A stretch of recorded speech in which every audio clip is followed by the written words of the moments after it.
Kevin Jameson is the president and founder of the Dementia Society of America. He's here today to tell us about the Dementia Action Plan, 7 steps to take in the face of dementia.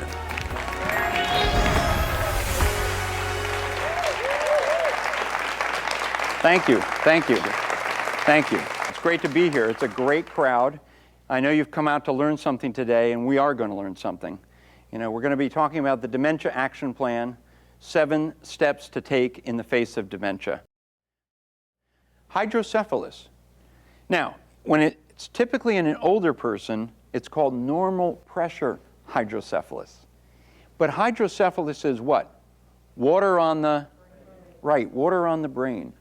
And so what ends up happening is cerebral spinal fluid builds up within the brain cavity, the skull area, and pushes on the brain.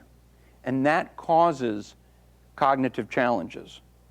If they put a shunt in, if it's diagnosed, they put a shunt in, drain the fluid, then the person can regain some of that cognitive ability. What's important to know is if somebody's going for a diagnostic workup, typically a neurologist will say, Kevin, walk down the hallway for me. And you would walk down the hallway, and there's a telltale sign of normal pressure hydrocephalus in that they tend to waddle a little bit. They could be off balance. So a lot of people go undiagnosed with normal pressure hydrocephalus because if they're sedentary and they're in their nursing home or assisted living and they just don't get a lot of activity, they could have a cognitive challenge that looks like dementia. People might even call it an Alzheimer's or whatever, but it's not. And so you've really got to have that diagnostic workup. And lastly, in terms of the umbrella of conditions, are things that are dementia-like. So what's really important to understand here is that there are some things that masquerade as dementia but aren't. One that comes to mind is delirium.